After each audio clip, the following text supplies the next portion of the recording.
பதே ஹர மகாதேவ தென்னாடுடைய சிவனே போற்றி எண்ணற்றவர்க்கும் பொழியான திருமேனி உமைத்தான மிகமேவம் கையான வருஞானை கடல் மனவாமல் அழியாழமல்ல தோமம் அடியார்கள் உயமான வெளியாகும் வலிதாய வினை கூட நினையவே. சிற்றம்பலம். தில்லை புத்தபெருமான் திருவடிகளை மேற்கொண்டு குருமகா சன்னிதானங்கள் பொற்பாதம் பணிந்து அடியவர்கள் மக்கள் பொற்பாதம் பணிந்து இன்றைய அபிராமி அந்தாதி சிந்தனையிலே சென்ற வார பாடல் அம்மையுடைய அந்த திருவடி சார்பு, அங்கே அம்மையுடைய அந்த சரணார விந்தங்கள் என்று சொல்லக்கூடிய அந்த திருவடி சார்பை பற்றி மிக அழகாக அங்கே நமக்கு எடுத்துரைத்தார். பவ்விய பாகத்து இறைவரும் நீயும் மகிழ்ந்திருக்கும் செவ்வியும் உங்கள் திருமண கோலமும் சிந்தையுள்ளே அவ்வியம் தீர்த்து என்னை ஆண்ட பொற்பாதமும் ஆகி வந்து பெரிய காலன் என்மேல் வரும்போது வெளி நிற்கவே. ஏனென்றால் இந்த தலம், இந்த காலனை காலால் கடிந்த தலம், அந்த வீரட்ட செயல் புரிந்த தலம், அந்த திருவடியின் மீது பட்டதனால் அந்த காலன் அங்கே எல்லோருக்கும் காலம் செய்த காலன் அங்கே காலமாக கிடக்கிறார். அப்ப மரண பயம் என்பது இல்லாத ஒரு அற்புத தலமாக இங்கே இருக்கிறது என்றால் அம்மையின் சாநித்தியம் பெற்றதாக. இடது பாதம் தானே அங்கே காலனை புதைத்த தலமாக நம்மை அமைந்துள்ளது. அதைத்தான் இங்கே வெவ்விய காலன் என்மேல் வரும்போது வெளி நிற்கவே அப்படின்றார். அந்த பொல்லாத பயல் வருவான்பா, அப்ப முன்னாடி வந்து நில்லு. இத அருணகிரி பெருமானும் அழகாக திருப்புகள்ல அருமையா எடுத்து சொல்வார். அப்ப அந்த திருவடி சார்பு, இதைத்தான் இங்கே அருமையாக சொன்னார் 18வது பாடலில். இப்ப அடுத்த பாடல்ல சொல்றார் பாருங்க, திருவடி சார்புன்னு எளிதாக சொல்லிட்டு போயிடுவாங்க. அப்ப அந்த திருவடி சார்பு என்பது என்ன? அந்த என்னுடைய திருவடியை அடைதல், அந்த திருவடிக்கு பாத்திரமாகுதல், இறைவனோடு கலத்தல் அப்படின்றது எளிதான ஒன்றா அப்படின்னு நம்ம ஒரு கேள்வியை கேட்டா அதுக்கு நம்ம திருமுறைகள் எடுத்து பார்க்கணும். ஞானசம்பந்த பெருமான் பதிகத்துல எல்லா பதிகத்திலையும் அந்த 9வது பாடலாக, 8வது பாடல் ராவணன் வைப்பார், 9வது பாடல் அந்த 2 பேரும் அடிமுடி காண முடியாத தன்மையை எடுத்து சொல்லும். அதற்கு காரணம் என்ன அப்படின்னா, திருமால் எல்லா தவ வலிமை சிறந்தவர்கள். அத திருமால் பிரம்மா 2 பேருமே தவத்தில் சிறந்தவர்கள், மேலானவர்கள். இவர்களாலே பார்க்க முடியவில்லை அப்படின்றத அங்க தெளிவாக எடுத்து சொன்னதற்காகத்தான் அந்த பாடம். அந்த பதிகத்துல முழுக்க ஒவ்வொரு பதிகத்திலையும் எல்லா பதிகத்திலும் அந்த பாடல் வைத்திருக்கிறார் என்றால் இவ்வளவு தவத்தில் சிறந்தவர்களாலும் காண முடியவில்லை அப்படின்னா நாம எளிதாக பார்க்க முடியுமா அப்படின்னா? ஆனா நம்முடைய அதே தோத்திரங்கள்ல நம்ம வகையா எடுத்து பார்த்தா, அடியார்க்கு எளியன் சிற்றம்பலவன் அப்படிம்பார். அவர் கழிச்சிட்டே அப்படிதான் வரும். அடியார்க்கு எளியவன் அப்படின்னா எளிவந்த விரார், அன்பிற்கு அகப்படும் மலை, இப்படியெல்லாம் சொல்லப்பட்டு இருக்கிறது. அப்ப இறைவனை அடையலாம். இறைவனை அடையவே முடியாதா, பார்க்க முடியாதா என்றால் அடையலாம். இறை சார்பு அடையலாம், இறைவனோடு ஒன்றிக்கலாம், திருவடி சார்பு அடையலாம் என்றெல்லாம் சொல்லப்பட்டிருக்கு. சரி, அப்ப அந்த திருவடி சார்பு எப்படி கிடைக்கும், இறைவனோடு ஒன்றித்தல் எப்படி கிடைக்கும் அப்படின்னு ஒரு பட்டியல் போட்டா அதுக்கு நம்முடைய சைவம் மிக தெளிவாக ஒரு வழிமுறையை காட்டிக்கொண்டு, அதுதான் சரியை கிரியை யோகம். இந்த சரியை கிரியை யோகம் மூன்றும் சேர்ந்தது தவம். இந்த தவ முதிர்ச்சி இந்த ஆன்மாவுக்கு வரும்போது ஞானம் கிடைக்கும். அந்த ஞானத்தால் அன்றி இறைவனை வேறு ஒன்றினால அடையும். அந்த ஞானம்தான் இறைவனோடு நம்மை கூட்டுவிக்கக்கூடியது. அப்ப சரியை முற்று பெறும்போது கிரியையும், கிரியை முற்று பெறும்போது யோகமும், யோகம் முற்று பெறும்போது ஞானமும், ஞானம்தான் இறைவனோடு ஒன்றுவிக்கும் படியாக. இது நமக்கு படிமுறை, நம்முடைய சைவம் சொல்லும் படிமுறை. அதாவது கூட நமக்கு துறை அப்படிம்பாங்க. துறை காட்டுவார் எவரேனும் உளரோ அப்படின்னு ஞானசம்பந்த பெருமானே சொல்லியிருக்கார். அப்ப துறை என்பது இந்த வழியாக சென்றால் இறைவனை அடையும். அது எந்த வழி? சரியை என்பது தாச மார்க்கம். இப்ப 4 பேரை நமக்கு காமிச்சிருக்காங்க. இந்த 4 பேருமே எல்லாவற்றிலும் மேலான இறைவனை கண்டு அனுபவித்த மக்கள், அருளாளர். இந்த திருமுறை நமக்கு சமயப்படுது. ஆனாலும் நாம் உணர்ந்து கொள்ள வேண்டும் என்பதற்காக 4 நெறியாக்கி வைத்தார். அது சரியை என்பது தாச மார்க்கம், ஆண்டான் அடிமை. இறைவன் என்றைக்கும் ஆண்டான், நாம் என்றைக்கும் அடிமை. இது சைவ சித்தாந்தம் மிக தெளிவாக சொல்கிறது. சுந்தரமூர்த்திநாயனார் இல்லாத அடிமை என்று. அந்த ஆண்டான் அடிமை என்ற நிலையிலே இறைவனை வழிபட்டால் இறைவனை அடைய முடியுமா என்றார். சரியை அப்படி சரியை கொண்டு செய்து செய்து செய்து அந்த உள்ளத்திலே அவன் என்றைக்கும் ஆண்டான் என்ற உணர்வோடு கூடி நின்றால் நமக்கு என்ன கிடைக்கும் அப்படின்னா, சரியையில் நல்லா முற்று பெறும்போது கிரியை. முன்னாடி வந்து உட்கார்ந்து கண்ணுக்கு இனிய பொருளாகி என் கையிலே வந்து ஞான சம்பந்த பெருமான் அழகாக சொல் சிவபவத்தை கண்ணுக்கு இனிய பொருளாக என் கையிலே வந்து வென்ற பெருமான். அப்படி முன் நமக்கு வந்து அந்த பெருமானுக்கு பூசை செய்யும் முறை இது கிரியை. கிரியை செய்யும் போதே யோகம் ஒன்றிவிடும், வெளியே செய்யும் போதே உள்ளே ஒன்றிவிடும். அப்ப கிரியை அதோடு கூடிய யோகம். அப்படி இந்த 3 நிலையில நிற்கும் போது தவ நிலை. இதுதான் தவம். தவம் என்பது காட்டுல பேட்டுல செய்யறதெல்லாம் இல்லை. இப்படி சரியை தொண்டும் கிரியை தொண்டும் யோகமாக கூடி நிற்பதுதான் தவம். இந்த தவ முதிர்ச்சிதான் ஞானம் என்ற அந்த படியில் நம்மை கொண்டு போய் சேர்க்கும். ஞானத்தில் ஞானமாக இருந்த மணிவாசக பெருந்தகையார் அழுது அடியடைந்த அன்பர் என்று கூட சொல்லப்படும். வேண்டேன் வேண்டேன் எல்லாம் இந்த உலக இன்பம் எதையும் வேண்டேன், இறைவா உன் திருவடி சார்பு தவிர வேறு ஒன்றும் வேண்டாம் என்று நின்ற அந்த பெருந்தகை, அதான் பெருந்துறை. இது தோணித்துறை, இது திரு வீரட்டான துறை. ஒவ்வொரு துறை இருக்கு பாருங்க. திரு அருள் துறை, சரியை தொண்டிலே நிறைந்து இருந்த திருநாவுக்கரச பெருந்தகையார் அவர் இருந்த இடம் திருவதிக வீரட்டானம், வீரட்டான துறை. கிரியை மார்க்கத்திலே இருந்த இவரந்தன குலத்திலே இருந்து இறைவனோடு அப்படியே நீ அம்மையப்பன் அம்மே அப்பா என்று அழுத மாத்திரத்திலே இறங்கி வந்த பெருமான் அம்மையப்பனாக. அப்ப இந்த இடத்துல சத்புத்திர மார்க்கம் என்று சொல்லக்கூடிய கிரியை மார்க்கம், தோணித்துறை, இப்படி ஒவ்வொரு துறையும் காமிச்சுட்டாங்க. அடுத்து அருள் துறை, சகமார்க்கம், தோழமை மார்க்கம். சகமார்க்கம் என்றால் தோழமை மார்க்கம். அது யோக நெறி, யோக நுட்பம். அப்படி எல்லாம் வரும்போது மேலான ஞான நிலை பெரும் துறை, திருப்பெருந்துறை. அப்ப எப்படிப்பட்ட வழியை நமக்கு காமிச்சிருக்காங்க பாரு. அப்ப இறைவனை அடையும் மார்க்கம் என்பது இப்படி 4 பாதங்களாக்கி தந்தார்கள். இவர்கள் 4 பாதமாக்கி தந்தார்கள். இது போக நமக்கு மற்ற அருளாளர்களுடைய வாக்கெல்லாம் பாத்தீங்கன்னா அவ்வளவு ஒரு அழகாக அதுல அபிராமி பட்டர் சதா காலமும் அம்மையே கண்டு கண்டு கண்டு களி கூற நின்றவர், களி கூர்ந்து நின்றவர். புறக்கண்ணால் கண்டு கண்டு கண்டு அந்த காட்சியை அகத்திற்குள் இருத்துதல். இதுதான் சரியான வழிபாடு. கோயிலுக்கு போகணும், வழிபாடு செய்யணும். அப்படி வழிபாடு செய்ய செய்ய செய்ய அங்கே இருக்க பெருமான் அவருடைய அந்த திருமேனி, அந்த திருமேனி எதாக இருந்தாலும் சரிதான்.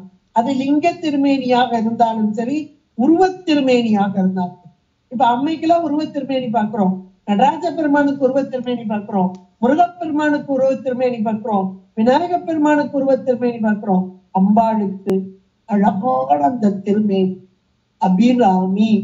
அபி என்றால் மேலான, ராமி என்றால் அழகு, அழகுக்கு அழகு, ஒருவரும் ஒவ்வாத வள்ளி, அபிராம வள்ளியாக இருக்கும் இந்த அம்மை. அந்த உருவத் திருமேனியை கண்டு கண்டு கழித்து அப்படியே உள்ளத்திற்குள் இருத்துதல். வெளியே போனாதாங்க உள்ள இருத்த முடியும். எந்த ஒரு பொருளையுமே நம்ம பாக்குறோம், கண்ணால பாக்குறோம், கண்ணால பார்த்தா மட்டும் போதாது, கருத்தில் இருத்த வேண்டும் அப்படி சொல்லுவாங்க பாருங்களேன்.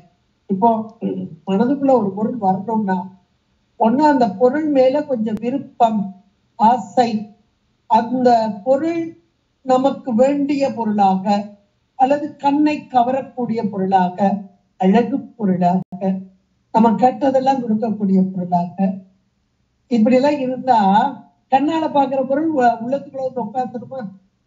அதான் மானை காட்டி மானை பிடிப்பது போல சகலதற்கு ஆன்மாக்களாகிய நமக்கு இறைவன் எப்படி வர்றார் அப்படின்னா நம் போன்ற ஒரு உருவத்தில் மீன். ஆச்சானா வரும்போது அப்படிதான் வர்றாரு.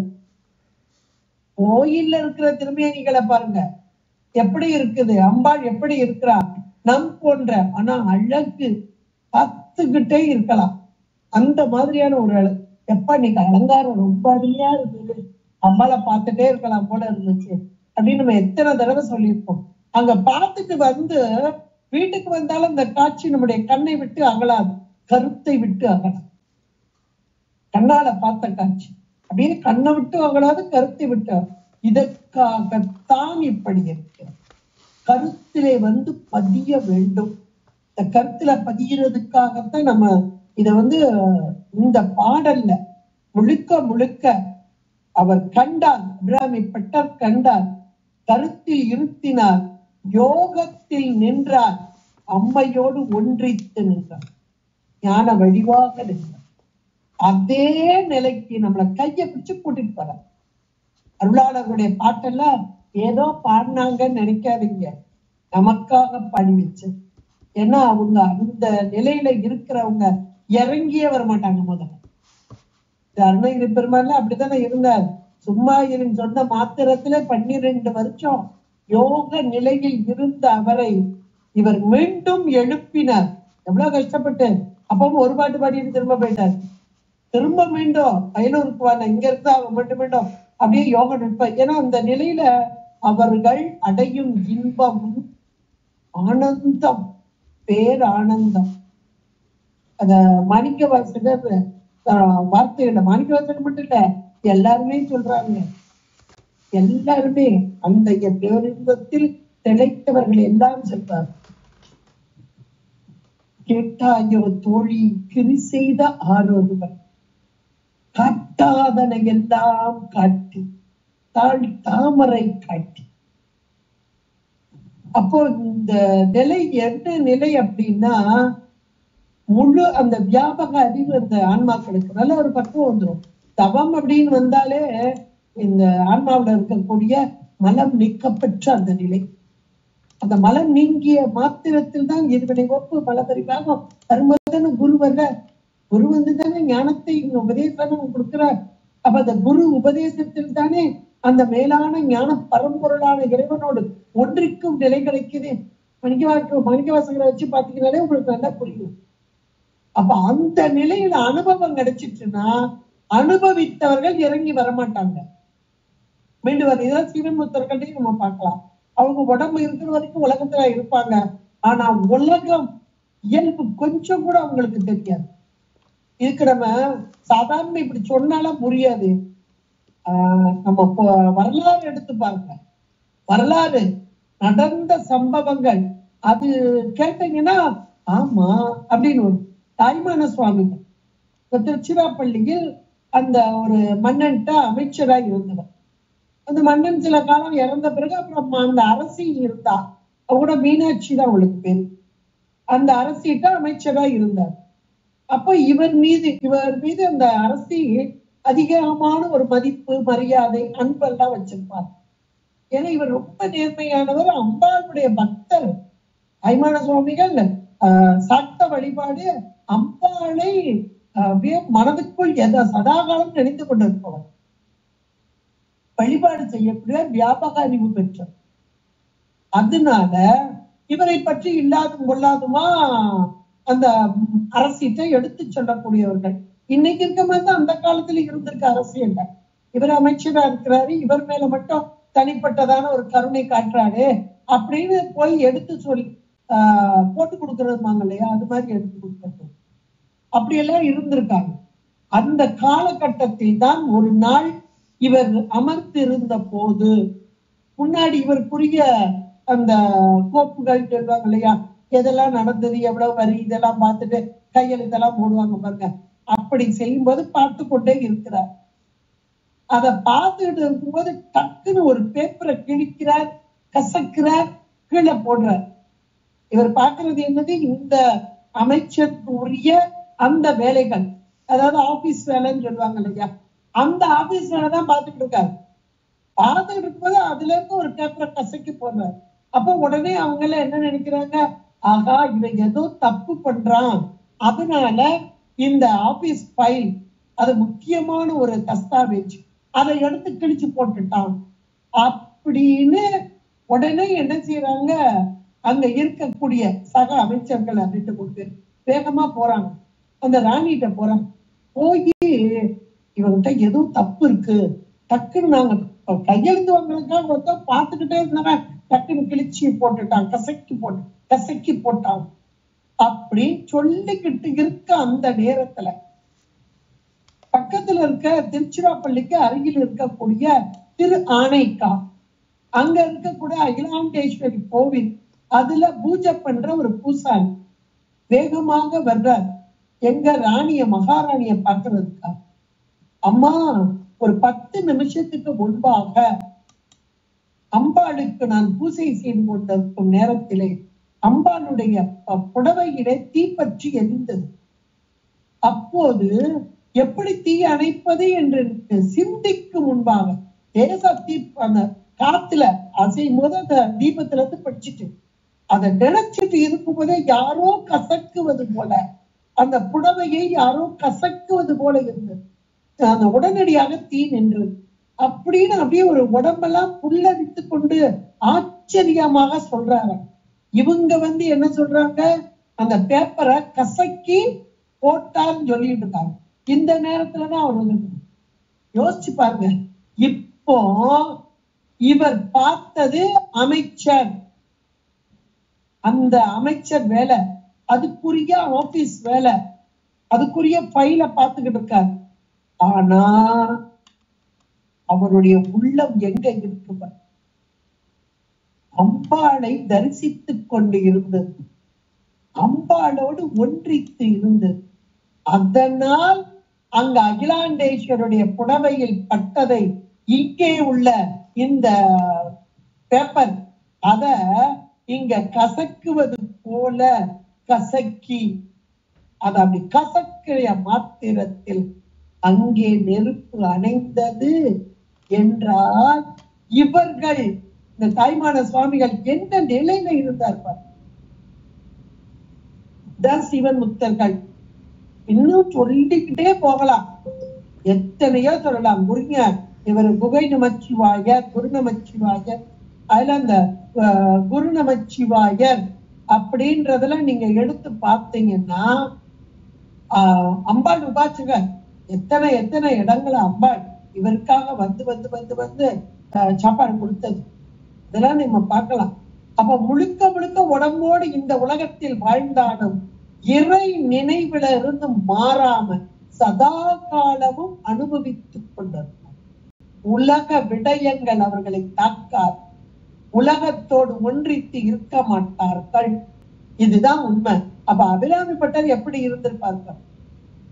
ஆனாலும் அவருடைய நிலை மற்றவர்களுக்கும் கிடைக்க வேண்டும் என்று கருணை கொண்ட அம்மை அபிராமி அன்னை, அவள்தான் இவர் மூலமாக இந்த வாயின் வார்த்தைகளாக இந்த அருமையான அந்தாதி பாடல்கள் வெளிவந்தது என்றால் அந்த உள்ளுக்குள்ள இருக்க அனுபவத்தை எல்லாம் அப்படியே கொண்டு வந்து கொட்டிட்டார்.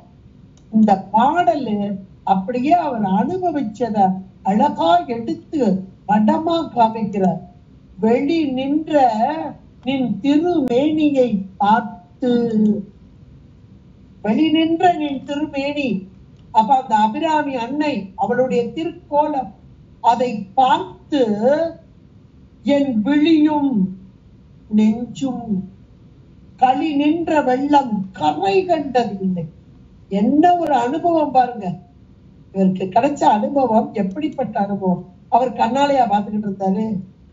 ஒரு நிமிஷம் இதை யோசிச்சுப்பார். அவர் கண்ணாலையா பார்த்தாரு? நம்ம முதல்ல இருந்து படிச்சுட்டே வர்றோம், இவ்வளவு நேரம் படிச்சுட்டு வர்றோம். அவர் கண்களை மூடி தியானத்துல உட்கார்ந்து இருந்தாரு. அப்பதானே அந்த மன்னன் வந்து கேட்டான், இன்னைக்கு என்ன திடீர்னு. அப்ப அந்த ஒரு இதுல இருந்தே நம்ம தெரிஞ்சுக்கலாம் அவர் கண்ணை திறந்தா பார்த்தாரு. அப்படியே கண்ணை திறந்து பார்த்தப்பையும் அங்க போற பெண்களை எல்லாம் அபிராமி அபிராமின்னு கூப்பிடுவாராம். அப்ப எல்லா பெண்களும் அபிராமியாக தெரிந்தார்கள். உள்ள இருக்கிறவ மட்டும் தெரியல. ஆனா இந்த பாடல்ல வெளி நின்ற நின் திருமேனியை பார்த்து அப்படின்னு ஒரு வார்த்தை வந்திருக்கு பாருங்க. அப்ப இந்த வெளி நின்ற நின் திருமேனி என்ற மாத்திரத்திலே இந்த இடத்துல ஒரு அண்டர்லைன் பண்ணிக்கோங்க. வெளி நின்ற நின் திருமேனியை பார்த்து, அது வரைக்கும் பிராக்கெட் போட்டு சரியை கொடுக்கும். ஏன்னா இப்ப நம்ம முதலே சொல்லிட்டோம், சரியை, பிரியை, யோகம், ஞானம் 4 படி நிலைகளை இந்த பாடல் மூலமாக நமக்கு தந்து, இந்த அபிராமி பட்டர் நமக்கு தந்து, அவர் கண்ட அந்த காட்சி, அவர் கண்ட அந்த அனுபவம், அம்மையோடு கூடிய அனுபவம், அதை நாம் அனுபவிக்க வேண்டும் என்றுதான் இங்கே அழகாக அமைத்து கொடுத்திருக்கிறார் என்றால், முதல் வார்த்தையாக வெளிநின்ற நின் திருமேனியை பார்த்து. நாம சாதாரணமா கோவிலுக்கு போனோம், அங்க அப்ப கூட நம்ம அடிக்கடி சொல்லுவேன், கோயிலுக்கு போனா நேரா கருவறைக்குள்ள போகாதீங்க, சுத்தி சுத்தி சுத்தி வாங்க, வெளிச்சுற்று அடுத்த சுற்று எல்லாத்தையும் சுத்தி வாங்க. அப்ப வெளிச்சுற்றுல இருக்கிற மரங்கள், கொடிகள், செடிகள், அங்கே பூத்து குலுங்கும் மலர்கள், இதையெல்லாம் பார்க்கும் போது என்ன தோன்ற வேண்டும்? இவைகளெல்லாம் அங்க இறைவனுக்கு பூஜைக்கு போய் சேர்வதற்கு உரியதான பாக்கியத்தை பெற்றதே அப்படின்ற உள்ள நமக்கு வரணும். அழகான மரங்களாக, செடிகளாக, கொடிகளாக, பூத்து குலுக்கும் மலர்களாக, இவையெல்லாம் புண்ணியம் செய்தவை. இந்த திருக்கோயிலிலே அது உயிர்கள் தானே இங்க வந்து இருக்கு. இந்த கோவிலுக்கு, இறைவனுக்கு இப்ப அந்த பூக்கள் எல்லாம் போய் சேர போகிறது. அப்படி முதல்ல நம்ம பார்க்கணும். இன்னும் சொல்ல போனா அந்த திருவுருவத்திலும் இறை உருவத்தை கண்ட தாய்மான சுவாமிகள் அப்படித்தானே பார்த்தார். உன்னை கண்டு உன்னை பறித்து உனக்கு பூஜை பண்ணுவதான் இல்லையா? அப்ப வெளி நின்ற நின் திருமேனியை பார்த்து, அப்ப வெளி நின்ற திருமேனினா இவரும் அந்த அபிராமப்பட்டவரும் அங்க இருக்க பெண்கள் முதற்கொண்ட அம்பாளா பார்த்தார். எல்லா உயிர்களிலும் நிறைந்திருக்கும் இறை தன்மையை கண்ட அருளாளர்கள். இதுதான் இதுல ஹைலைட்டான வார்த்தை. வெளி நின்ற நின் திருமேனியை பார்த்து என்ற மாத்திரத்திலே வெளியாக இறைவன் எங்க இருக்கிறான் நாம் பார்க்கும் இடமெல்லாம் நீக்கமர நிறைந்திருக்கும் பரம்பொருள். இது யாருக்கு புரியும்? நான் பக்குவம் பெற்ற ஆன்மாக்களுக்கு. நம்ம மாதிரி பார்த்தவங்களுக்கு எல்லாம் புரியாது. நமக்கு செடி தெரியும், கொடி தெரியும், மரம் தெரியும், உலகம் தெரியும், எல்லாம் தெரியும். ஆனா அவர்களுக்கு இறைவன் மட்டும்தான் தெரியும். இறைவன், அதனோடு கலந்து நிற்கிற இறைவன் மட்டும் தெரிவார். அதைத்தான் இங்கே இது சரியை நிலை என்பது ஞானத்தில் சரியும். வெளி நின்ற இப்ப இதுல நம்ம அருளாளர்களை நீங்க பொருத்தி பார்த்தீங்கன்னா தான் தெரியும். அருளாளர்கள் அப்படியே அந்த இடத்துல பொருத்தி பார்த்தா தெரியும். அப்பர் பெருமான், அது சரியை நிலைக்கு ஞானத்தில் சரியைக்கு அப்பர் பெருமான் தானே சொல்லப்படுகிறது. அவர் திரு 5 கண்டார் இல்லையா கைலாய காட்சி. கைலாய காட்சி அப்படியே அப்பர் பெருமானுக்கு காமிச்சார் சுவாமி. எதை கண்டார் என்றால் அங்க 2 கழிர் வருது, ஆணும் பெண்ணுமாக. அந்த கழினுடைய திருப்பாதத்தை கண்டார். கண்டேன் அவர் திருப்பாதம் கண்டறியாதன கண்டேன். ஒவ்வொரு பாட்டிலையும், அந்த பதிகத்துல ஒவ்வொரு பாட்டிலையும் ஆணும் பெண்ணுமாக வரக்கூடிய விலங்குகள், பறவைகள் அத்தனையும் சொல்றார். அத்தனையிலே இறைவனுடைய திருப்பாதத்தை கண்டார். இதுதான் அருளாளருடைய தன்மை. இந்த அருளாளருடைய தன்மையில தான் நமக்கு அபிராமிப்பட்ட இந்த பாடலை காமிக்கிறார். அப்ப அந்த நிலை வரணும்னா எவ்வளவு ஒரு பக்குவ நிலை வரணும் பாருங்க. அந்த பக்குவத்தை நோக்கி நமக்கு அழைத்து செல்கிறார். இங்க இருக்கிறதே திருமேனி. இங்க பாக்குறீங்களே இந்த திருமேனி. இந்த திருமேனியில் உறைந்திருக்கும் இந்த அம்மை எல்லா பொருளிலும் கலந்து இருக்கிறார். அதான் வெளி நின்ற நின் திருமேனியை பார்த்து அம்மையை சுட்டி காண்பிக்க முடியுமா? இறைவனை சுட்டி காமிக்க முடியுமா? சுட்டு பொருள் எல்லாம் தோன்றி நின்று அழியும். எந்த ஒரு பொருளை சுட்டி பார்த்து விட்டோமோ, அதை சுட்டி காண்பித்து விட்டார்களோ, அது தோன்றி நின்று அழியும். ஆனால் நம்முடைய ஆச்சாரிய பெருமக்கள் தான் இறைவனை சுட்டி காமிப்பார்கள். இது நம்ம ஞானசம்பந்த பெருமானை எடுத்து பாருங்க. முதல் பாடல்லையே சுட்டி காமிச்சுட்டார் இல்லையா? இவன் அன்றே, அவன் கூட சொல்ல இவன் அன்றே என்றார். அதே போல இங்கே அபிராமிப்பட்ட வெளி நின்ற நின் திருமேனியை சுட்டி காமிக்கிற. வெளி நின்ற நின் திருமேனி. அப்ப அம்மைக்கு மேனி உண்டா? நம் பொருட்டாக உண்டு. மானை காட்டி மானை பிடிப்பது போல எல்லாவற்றிலும் அவள் நிறைந்திருந்தாலும் நம் போன்ற கண்களுக்கு அது தெரிவது இல்லை. இந்த அருளாளர்களுக்கு தெரியும். அதனால் அவர்கள் சுட்டி காண்பிக்கிறார்கள். எல்லா இடங்களையும் உனக்கு பார்க்க முடியலன்னா இதோ இந்த திருமேனி, இந்த திருக்கடையூரிலே அபிராமி என்ற பெயர் கொண்டு அழகாக காட்சி தருகிறாளே அந்த திருமேனி. அதைத்தான் வெளி நின்ற திருமேனியே. எந்த கண்களா? இந்த ஊனக்கண்களா? நமக்கு கொடுக்கப்பட்ட கண் அளவுல தான் நம்ம பார்க்க முடியும். அதைத்தான் பார்த்து என்றார். கண் அளவுல. ஏன்னா உனக்கண் பாசம் அறியா. உனக்கண்ணு அறியாது, பாசம் அறியா. அதாவது பசு அறிவாலும் பாச அறிவினாலும் இறைவனை காண முடியாது. பாசம் ஞானத்தாலும் பசு ஞானத்தாலும் இறைவனை காண முடியாது. ஆனா இங்க அழகா சொல்றேன், வெளிநன்ற ரெண்டு திருமேனியை பார்த்து அப்படின்னு. அப்ப இந்த அருளால நம்ம கையை பிடிச்சு வா வா வா, நான் உனக்கு கொண்டு போறேன், நீ பார்க்க முடியுமா? ஞானசம்பந்த பெருமான் அப்படித்தானே கையை பிடிச்சு நம்மளை கொண்டு போறாரு. இறைவன் இல்லைன்னு சொன்னாங்க, உண்டுன்னாரு. எவ்வளவு எளிமையா காமிச்சுட்டு போயிட்டாங்க. இதோ அம்மையுடைய பிரதாபம், இதெல்லாம் பெருமை. அவள் அகப்படுவாளா? அகப்படுவாள். எப்படி அகப்படுவாள்? உன்னுடைய விழிகளாலேயே நீ பார்க்கலாம். எப்படிப்பட்ட விழிகள் என்றால், அவன் அருளே கண்ணாக காணினல்லால் இவன் இப்படியன் இவன் இந்நிறம் என்று எழுதி காட்ட ஒண்ணாதே என்று அப்பர் பெருமான் சொன்னார். ஆனால் அப்ப இங்கே அபிராமிப்பட்ட சொல்கிறார், வெளி நின்ற நின் திருமேனியை பார்த்து என் விழியும். இங்கே விழி என்பது புறக்கண்ணையும் சொன்னார். புறத்தே பார்த்த உன் திருமேனி, இந்த திருமேனியிலே நீ கோயில் கொண்டு இருக்கிறார். அதுக்குதான் சொல்லுவாங்க, நம்ம கோவிலுக்கு போறோம், உள்ள கற்ப கிரகத்தில் இருக்கும் அந்த திருமேனி குறியீடு. ஒரு குறியாக நிற்கும் இறைவன், அது லிங்கமாக உடையவர்.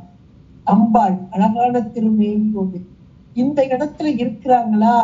ஒரு குணம் இல்லாத இறைவனுக்கு இங்கே குறியாக உருவமாக சமைத்து வைத்தார். இங்கே வெளிப்பட்டு தோன்றும் வண்ணமாக. யாருக்கு வெளிப்பட்டு தோன்றும்? இது நம்ம சாதாரணமா ஒருத்தவங்க போனோம்னா, அம்பாளை பாத்தியா? ஒரு சின்ன பையன்தான், ஒரு செகண்ட் ஸ்டாண்டர்ட் படிக்கிற ஸ்கூல் பையன். நீங்க சாமியை பார்த்திருக்கேன்? ஒரு பையன் வேகமா, மற்ற பையங்களும் அப்படி எல்லாம் சொல்லல. ஒரு பையன் மட்டும், மிஸ் நான் பார்த்திருக்கேன் மிஸ். எங்கடா பார்த்த? அதான் கோயிலுக்கு போனேன்ல, அங்க இருந்தார்ல சாமி, நாங்க பார்த்தோம். என்ன ஒரு நம்பிக்கை பாரு. இதுதான் இறைவனை பார்த்தல். அப்ப எங்களுக்கு ஆசிரியர் சொல்லுவாங்க அழகா, அங்க இருக்கக்கூடிய மூர்த்தம் தெரியக்கூடாது, மூர்த்தி மான் தெரியும். அப்ப அந்த திருவுருவம், அந்த திருவுருவத்திலே காட்சி தரும் அம்மை. இவர்களுக்கு எப்படி தெரிஞ்சிருக்கும்? நமக்கு அந்த உருவம் ஆகா, இன்னைக்கு அம்பாள் சூப்பர் அழகு, என்ன மாதிரி புடவை தெரியுமா நீ கட்டிக்க, ஆடி வெள்ளியா அன்னைக்கு சூப்பரா இருந்துச்சு, அவ்வளவு அலங்காரம் அப்படின்னு அந்த அம்பாளுடைய அலங்காரத்தையும் புடவையையும் அப்படித்தான் பிரதாப சொல்லிடுறோம். ஆனா நம் போன்றவர்களுக்கு அப்படிதான் காட்சி, நம்முடைய விழிக்கு அதான் காட்சி. ஆனா அவர்களுக்கு, இந்த பக்குவம் பெற்ற ஆன்மாக்களுக்கு எப்படி ஒரு ஒளியாக தெரிஞ்சிருப்பா. அவன் ஒளியா தெரிஞ்ச முத வார்த்தைன்னு சொல்லிட்டார். இவன் உதிக்கின்ற செங்கதிர்ந்து அப்படியே இந்த செம்பரி பிழம்பாக காட்சி தரும் தன்மையை சொல்லிட்டார் இங்க. ஆனா நம் போன்றவர்களும் அந்த அம்மையை அனுபவிக்க வேண்டும் என்பதற்காக வெளிநின்ற என் திருமேனியை பார்த்து என் விழியும் நெஞ்சும் முதல்ல விளையாட கண்டு அந்த காட்சி அப்படியே கருத்தில் வந்து நெஞ்சம் என்பது இங்கே மனமாக உள்ள போகுது. ஆனா ஏற்கனவே மனம்ன்ற கருவிதான் கண்ணோட சேர்ந்து உள்ள வந்து காட்சியை கொண்டு வரும் நம்ம படிச்சிருக்கோம். ஆனா இவர் கண்ட காட்சி வேற, நம்ம காண்ற காட்சி வேறன்ற மட்டும் ஞாபகம் வச்சுக்கோங்க. அதுக்குதான் நான் இவ்வளவு நேரம் பேசியிருக்கேன்.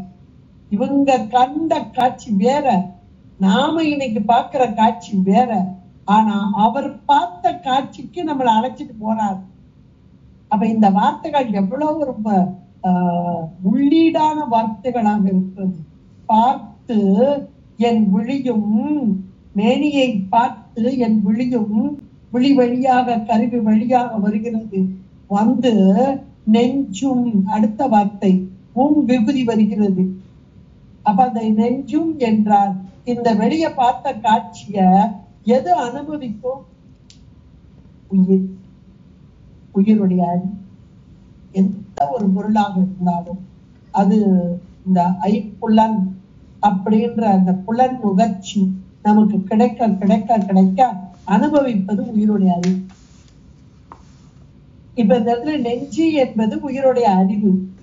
இந்த அறிவு கண்ணு பார்த்து கொண்டு வருது, உயிர் அனுபவி. இது பக்குவம் பெற்ற உயிர் இல்லையா? அதனால அது எப்படி அனுபவிக்குதுன்றத சொல்றார் அடுத்த வார்த்தையில. அப்ப அடுத்த மூன்றாவது வார்த்தையில களி நின்ற வெள்ளம் கரை கண்டதில்லை. அப்ப அந்த மூணாவது வார்த்தையில களி நின்ற வெள்ளம்னு இருக்குமாறு அது அப்படியே அண்டர்லைன் பண்ணி கிரியை கொடுத்து, முதல்ல வெளி நின்ற நின் திருமேனி அதை அண்டர்லைன் பண்ணி சரியை கொண்டு சொன்னேன்.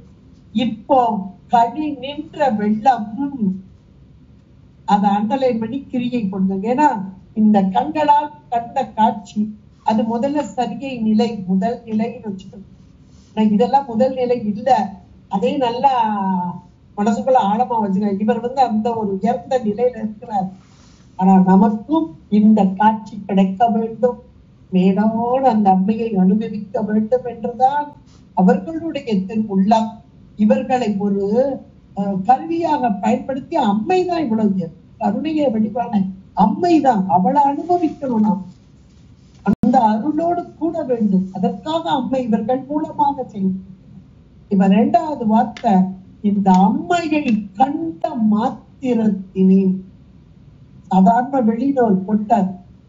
ஆனா விழி என்பது இந்த இடத்தில் அம்மையின் அருள், அவன் அருளே கண்ணாக. இந்த அருள் கண் நோக்கு யார் பெற்றார்களோ அவர்களுக்கு இந்த அம்மை அந்த மேலான ஆனந்தத்தை தருவார்கள். இன்னும் சொல்ல போனா இந்த அம்மை கொண்டு வந்து சிவத்திட்ட சேர்த்துடுவார். சிவம் மேலான இன்பத்தை தரும். அந்த இன்பம் எப்படிப்பட்ட இன்பம் என்றால், களி நின்ற வெள்ளம். ஒரு ஆறு ஓடிக்கிட்டு இருக்கு, அதுல ரெண்டு பக்கமும் கரை எங்க இருக்குன்னே தெரிய முடியும்.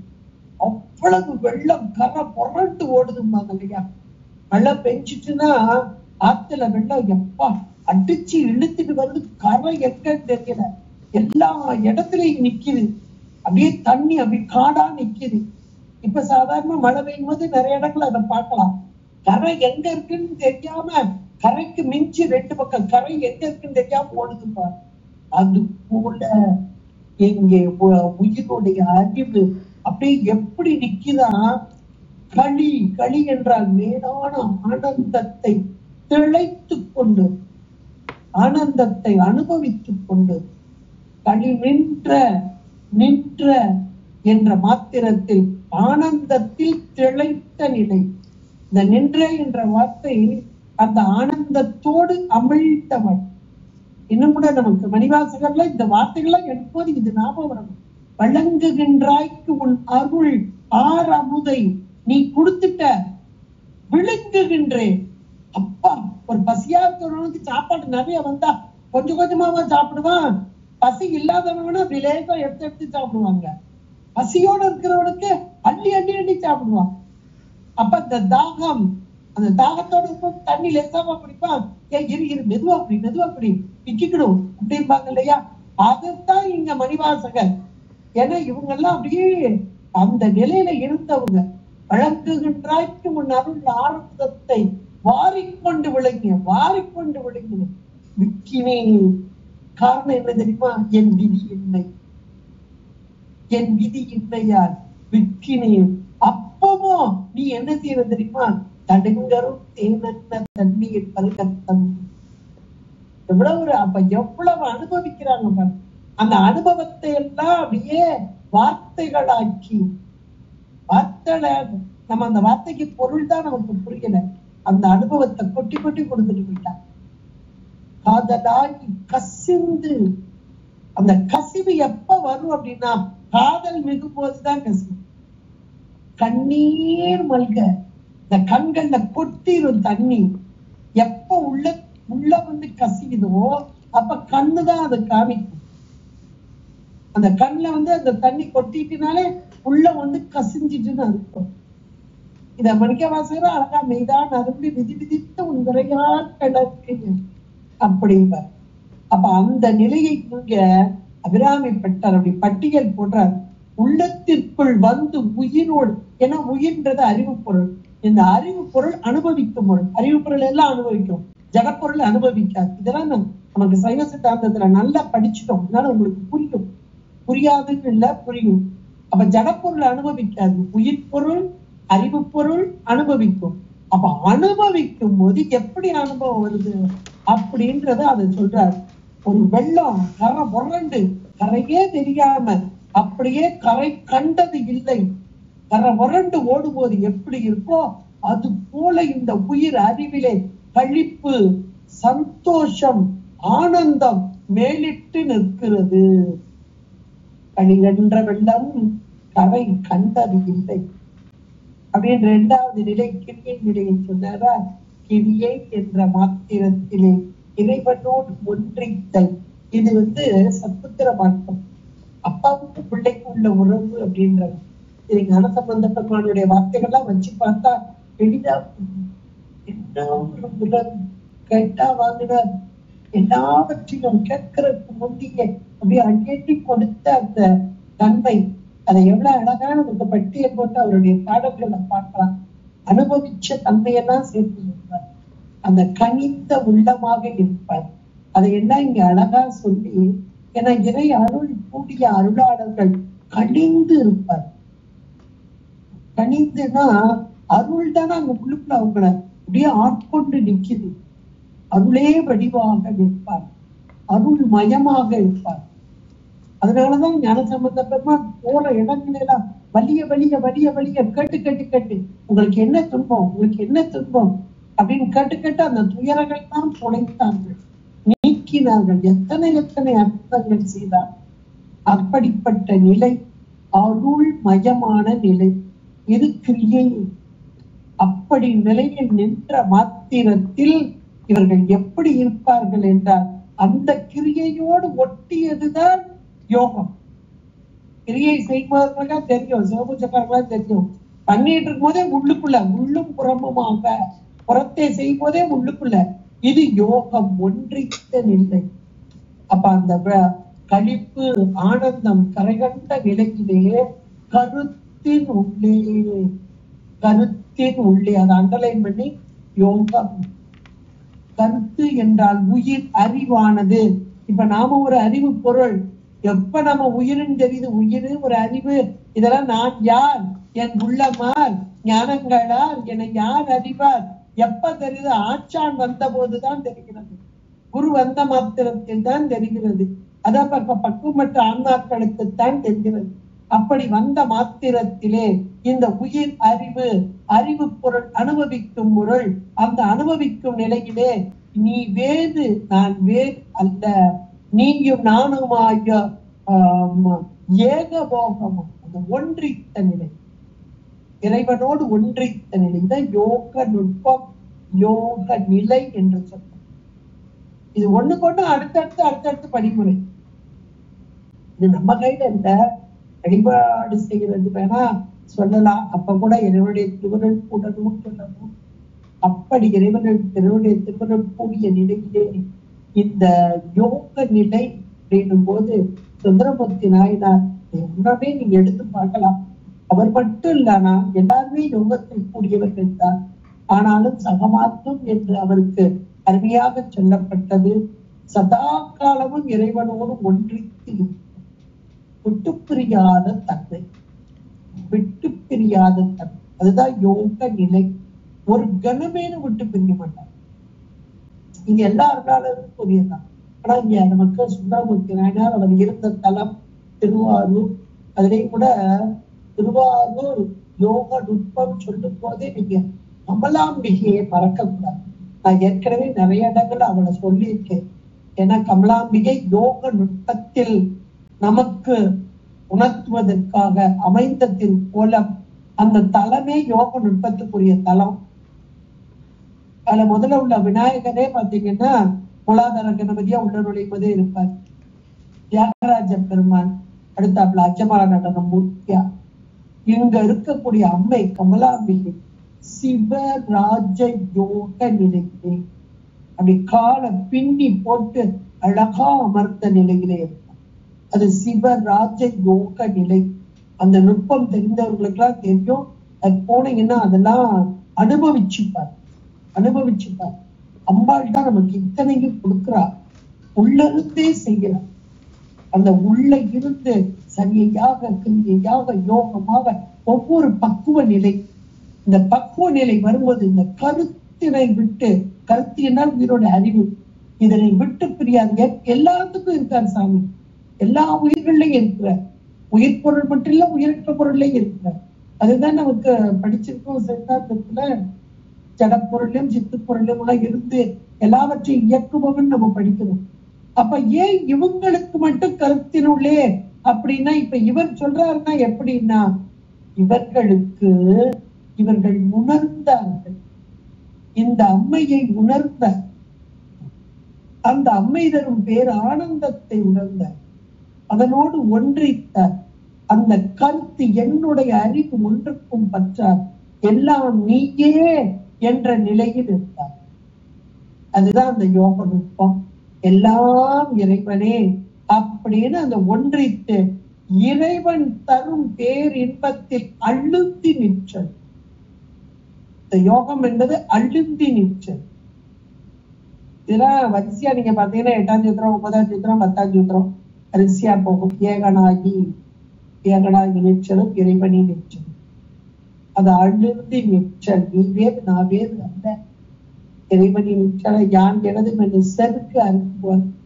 இதெல்லாம் அப்படி யோசிக்க ஆஹா, இவ்வளவு ஒரு உயர்ந்த நிலைக்கு நமக்கு அழைத்து செல்கிறார் அபிராமிப்பட்டர்.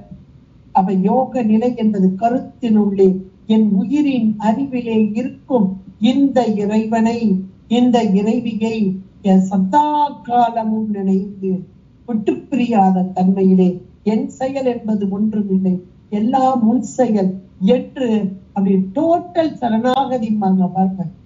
அந்த நிலையிலே இருந்த மாத்திரத்திலே தெளிகின்ற ஞானம் திகழ்கின்றது. கொண்டு வந்து அழகா புடிச்சுட்டாரு. ஞானம்ன்ற இடத்துல மேல ஞானம் போட்டுக்கோங்க. அப்ப முதல்ல சரியை சொல்லியாச்சு. வழி நின்ற 2வது 3வது வரியில கனி நின்ற வெள்ளம் கிரியை சொல்லியாச்சு. கருத்தின் உள்ளே என்ற மாத்திரத்தில் யோகம் சொல்லப்பட்டது. தெளிகின்ற ஞானம் என்ற நிலையில ஞானத்துல கொண்டு நிப்பாட்டிட்டாரு. தெளிகின்ற ஞானம் திகழ்கின்றது. அப்ப ஞானத்தின் நிலைக்கு இந்த உயிர்களை அழைத்து சென்ற இந்த அபிராமி பட்டர். ஏனென்றால் ஞானம்தான் இறைவனோடு நம்மை ஒன்றுவிக்கும் என்பதை அழகாக இந்த பாடல கட்டியல் போட்டு காண்கிறார். அந்த ஞான நிலை எப்படி இருக்கும் ஒரு அடைமொழி கொடுக்கிறார் பாருங்க. எப்படி இருக்கும்? அந்த கிரியைக்கு களி நின்ற வெள்ளம்னாரு, அந்த இடத்துல பேர் ஆனந்தம் வந்துரும்னாரு, இந்த இடத்துல கருத்தின் உள்ளேன்னாரு, உள்ளுக்குள்ள புகுத்த நிலையை சொன்னாரு. இங்க தெளிகின்ற நிலை, தெளிஞ்ச நிலை. என்ன தெளிவு வரும்னா, நான் ஒண்ணுமே இல்லை, எல்லாம் நீதான் அப்படின்ற நிலைதான் தெளித்த நிலை. நான் செய்கிறேன் நம்ம சொல்ற வரைக்கும் நாம இன்னும் பக்குவப்படல. எல்லாம் முன் செயல் சொல்ல ஆரம்பிச்சுட்டோம்னா கொஞ்சம் பக்குவம் மேல எழுப்பி வருது. ஒண்ணுமே சொல்லாம அடங்கி நின்னுட்டோம்னா பக்குவம் முடிச்சுட்டு நிகழம் துகழ என்ன பின் பேச அனுபூதி எல்லாம் துகள் துகளா மாறணும். அனுபூதி என்பது ஒன்றித்த நிலை. அந்த நிலையிலே பேச்சு அடங்கிய நிலை. அந்த பேச்சு அடங்கிய நிலையில்தான் தெளிகின்ற ஞானம். நான் என்ற ஒரு பொருள் இல்லை, எல்லாம் நீங்கே. ஏன்னா உயிரின் அறிவு எந்த தானா எதுவும் செயல்படாது, உணர்த்தினால் உணரும். சகல முதல்ல கேவல நிலை ஒன்று உணராம இருக்கு, சகல நிலையில இந்த கருவிகரணங்கள் இறைவன் கூட்டி வைக்கிறார். கூட்டி வைக்க போட்ட போது கருவிகரணங்களோடு உணரக்கூடிய தன்மையில இருக்கு. அப்புறம் அந்த மேலான சுத்த நிலையிலையும் அந்த ஆன்மா இறைவன் அனுபவத்தை கொடுக்க அனுபவித்துக் கொண்டது. அந்த நிலைய தெளிச்ச ஞானம் சொல்வாங்க இல்லையா, தெளிவு. அதைத்தான் தெளிகின்ற, என்னால் ஒன்றும் செய்ய முடியாது, எல்லாம் நீங்கே என்று அடக்கிய நிலை. அதான் தெளிகின்ற ஞானம் திகழ்கின்றது. மேலான நிலைக்கு கொண்டு வந்துட்டார். கையை பிடிச்சு கூட்டிட்டு வர திகழ்கின்றது. என்ன திருவுள்ளமோ, ஆச்சரியமா சொல்ற, என்ன திருவுள்ளமோ அப்படிங்கிற. என்ன ஒரு உன்னுடைய திரு உள்ளத்தை நான் எப்படி சொல்றது? இவ்வளவு ஒண்ணுக்குமே பற்றாமல் இருந்த என்னையும் ஒரு பொருளாக்கி, மணிவாசகர் அதைத்தான் திரும்ப திரும்ப சொல்றாரு, நம்மையும் ஒரு பொருளாக்கி நாட்சிவிகை ஏற்றுவித்தார். அந்த அவர்கள் அந்த நிலைக்கு வந்த பிறகும் ஒண்ணுக்கு பற்றாம இருந்த எனக்கு போய் இவ்வளவு பெரியது கொடுத்தாரு அப்படின்ற நிலையில அவங்க அப்படி புலகாங்கிதம் அடைத்து நிற்பார்கள். இங்க அபிராமி பட்டரும் அப்படித்தான் அம்மையை கண்டு கண்டு கண்டு அதனோடு திளைத்து அவள் தரும் பேரானந்தத்தை அனுபவித்து இப்ப நமக்கும் வழிகாட்டி என்னது உள்ளமோ, எப்பேற்பட்ட அந்த கருணை, அந்த கருணைக்கு ஈடு இணையாகுமோ என்றெல்லாம் சொல்லி இவள் எப்படிப்பட்டவள் கடைசி 2 வார்த்தையை சொல்றாரு பாருங்க. இப்ப வரிசையா சொல்லிட்டு இப்படிப்பட்ட இவள் எங்கே இருக்கிறாள்? இப்ப இவ்வளவு நேரம் நமக்கு சொன்னார் வரிசையா. நம்ம உயிரினுடைய அறிவைத்தான் கொண்டு வந்து மேலாக்கி அந்த உயிர் அறிவில் வீற்றிருக்கிறான்னு சொல்லிட்டார். ஆனாலும் கூட இவள் உறையும் இடம் எது என்றால் ஒளி நின்ற கோணங்கள் 9 நவ ஆபரணம் என்று சொல்வார்கள். சக்த வழிபாட்டிலே இந்த மேற்பீடம் வச்சு வழிபடுறவங்களுக்கு இது நல்லா தெரியும். சக்த வழிபாட்டு என்பவர்களுக்கும் நன்றாக தெரியும். நான் அதுல 9 கோணங்கள், அந்த 9 கோணங்கள் 9 மேவி அந்த இடத்திலே இருந்து அருள் பாலித்தல் என்பதாக. இப்ப இந்த நமக்கு காமிச்சது பூராமே உயிரின் அறிவு. அப்ப உயிரின் அறிவிலேயே 9 கோணங்களாக்கி அந்த 9 கோணங்களிலும் அரசாட்சி புரிந்து கொண்டு இந்த உயிர் மேலான இன்பத்தை அடைய வேண்டும் என்று நிற்கும் அம்மை என்றும் இதை கொள்ளலாம். ஏன்னா இது நேர்விடம் மேலான நிலையில் இருப்பா. கற்பனை கடந்த ஜோதிதான கருணையே உருவமா வருது. அப்படிப்பட்ட மேலான பரம்பொருள் சுரூப நிலையில் இருக்கும் அம்மை இறங்கி வந்து உயிர்களுக்கு இங்கே அருள் பாலித்தல். நம்ம இதோட நம்ம இன்னொன்னு நம்ம யோசிச்சுக்கணும். அம்பாள் இப்ப 9 கோணங்கள்ல இருக்கிறா. மேவி உரைப்பவள் அப்படின்னு ஒரு வார்த்தை இருக்கு. இப்ப இந்த 9 கோணங்கள் அப்படின்னு சொல்லும் போது இந்த சிவபூஜைக்காரங்களுக்கு எல்லாம் தெரியும். ஒவ்வொரு சக்தியாக எழுப்பிக் கொண்டே வருதல், அந்த 9 சக்தி. அது நம்ம திருவம்பாவையிலையும் அந்த திருவத்தாயி ஒவ்வொரு சக்தியாக எழுப்பி எழுப்பி எழுப்பி மேலான நிலைக்கு இந்த ஆன்மாவை எழுப்புதல் அப்படின்றதும் அங்கேயும் அந்த சக்தியை எழுப்புதல் தான் அங்கே சொல்லப்படுகிறது. இங்கே உயிரின் அறிவிலே 9 நவ ஆவரணங்கள், 9 சக்கரம், அதை கூட சக்கரம் சொல்லுவாங்க. அந்த சக்கரத்துக்கு ஒவ்வொரு சக்கரத்துக்கும் ஒரு அதிபதி உண்டு, ஒவ்வொருத்தருக்கும் ஒரு பெயர் உண்டு. பாமாயை, ஜேஷ்டாயே, ரௌத்ரியை, காளியை, பலவிகர்ணியாய் அப்படின்லாம் ஒண்ணு உண்டு. அதுல மனோன்மணியில கொண்டு வந்து முடிப்பாங்க. இப்படி ஒவ்வொன்னா கொண்டு வந்து முடிக்கிறது இருக்கு. அப்ப இந்த உயிருடைய அறிவில் அந்த 9 வகையாக நின்று இதையெல்லாம் தாண்டி தாண்டி தாண்டி தாண்டி போனா மேலான அம்மையிடம் வந்து சேர்ந்த அந்த அம்மைகளும் பேரானந்தத்தை அனுபவித்தல். இவங்க அதெல்லாம் தாண்டி நின்று அனுபவிச்சவரு இறங்கி வந்து நமக்கும் இப்படி வழிகாட்டுகிறார் என்றால் இவங்களுடைய கருணை உள்ளத்தை தான் நாம் உணரணும். அம்பாளை காட்டிலும் நமக்கு வழிகாட்டுறாங்க பாருங்க, அபிராமிப்பட்டர் வழிகாட்டுறார் பாருங்க. அதனாலதான் நம்ம குருமார்களை முதல்ல வழிபட கத்துக்கணும். நம்மளை கையை பிடிச்சு கூட்டிட்டு போறாங்க. சமயக்குறவர்கள், சந்தானக்குறவர்கள், இவர்கள் எல்லாம் இல்லை என்றால் நாம இன்னைக்கு இவ்வளவு தெளிவு கிடைச்சிருக்குமா? நாம யாருன்னே நமக்கு தெரிஞ்சிருக்காரு. இந்த குருமார்கள் தானே இன்றைக்கும் நாம ஒரு உயிர், நாம ஒரு அறிவு பொருள். இந்த அறிவு பொருள் வீணாகி போய்விடக் கூடாது. உலக இன்பத்திலே அதை பேசி இதை பேசி இதனை ஆசைப்பட்டு அதனை ஆசைப்பட்டு இப்படியே மீண்டும் மீண்டும் பிறவி எடுத்து இப்பிறவி தப்பினால் எப்பிறவி வாய்க்குமோ? அப்ப கிடைத்த பிறவியை கொண்டு மேலான நிலை, அந்த மீட்டு வாராத நிலை, மரணமில்லாத பெருவாழ்வு, அந்த உடம்போடு இருக்கும் போதே அந்த பேரின்பம் அனுபவித்தல், இதையெல்லாம் நமக்கு அழகாக பட்டியல் போட்டு கொண்டு வர்ற எந்த அருளாளர்கள். அது அம்மையை அழகா ஒளி நின்ற கோணங்கள் 9 மேவி உரைபவளே என்பதாக நிறைவு செய்து நமக்கு 4 பாதங்களையும் தந்து 4 பாதங்களின் வழியாக வந்தால் அம்மையை எளிதாக அவள் கருணையை விடுவார்கள் என்பதையெல்லாம் நமக்கு எடுத்துச் செல்லும் அபிராமி பட்டருடைய 19வது பாடல். இந்த அபிராமி அந்தாதியில் உள்ள 19வது பாடல். வெளி நின்ற நின் திருவேணியை பார்த்து என் விழியும் நெஞ்சும் களி நின்ற வெள்ளம் கரை கண்டது இல்லை, கருத்தினுள்ளே தெளிகின்ற ஞானம் திகழ்கின்றது என்னதில் உள்ளமும் ஒளி நின்ற கோணங்கள் 9 மேவி உரைபவனே என்று அழகாக அமைத்து கொடுத்திருக்கிறார். அற்புதமான ஒரு பாடலை சிந்திப்பதற்கு இன்றைக்கு அம்மை நமக்கு அருள் பாலித்ததை நினைத்து அம்மையுடைய பொற்பாதங்களை வணங்கி உங்களிடமிருந்து விடைபெறுகிறேன். நன்றி, வணக்கம், திருச்சிற்றம்பலம்.